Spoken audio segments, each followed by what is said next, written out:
ఇక్కడ సమావేశం అవడానికి ముఖ్య కారణం ఏమిటంటే గత నెల రోజుల నుండి ప్రజలు మరియు భక్తులు ఎంతో మంది బాలయ్యప్ప స్వామి మదనపల్లికి చెందిన బాలయ్యప్ప స్వామి గుడి చైర్మన్ అయిన రెడ్డప్ప రెడ్డి గారు ఆయన ఆగడాలు తట్టుకోలేక ఆయన అరాచకాలు తట్టుకోలేక వెంటనే ఆయన్ని రాజీనామా చేయాలని లేకపోతే ఆయనని చైర్మన్ పదవి నుండి తొలగించాలని ఎంతో మంది భక్తులు మరియు బీవైఎస్ కార్యకర్తలు కానీ ప్రజలు కానీ కోరడం జరిగింది.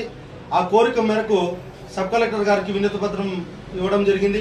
అలాగే రాయచోటికి వెళ్లి మన కలెక్టర్ గారికి వినతి పత్రం ఇవ్వడం జరిగింది. ఎండోమెంట్ అధికారులకు వినతి పత్రం ఇవ్వడం జరిగింది.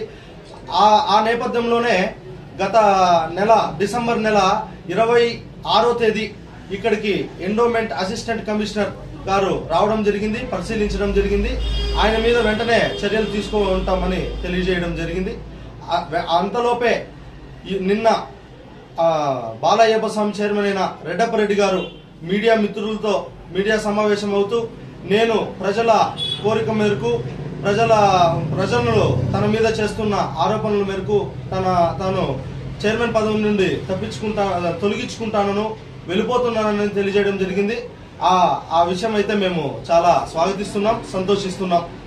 అలాగే ఆ నేపథ్యంలోనే ఆయన ఇంకోటి చెప్పాడు, నేను 2 రోజుల్లో ఎండోమెంట్ అధికారులకు అంతా గుడికి సంబంధించిన లెక్కలు గాని ఆస్తులు గాని అంతా వాళ్ళకు హ్యాండ్ ఓవర్ చేస్తూ నేను చైర్మన్ పదవి నుండి తొలగించుకుంటూ బెంగళూరుకు వెళ్ళిపోతానని చెప్పాడు.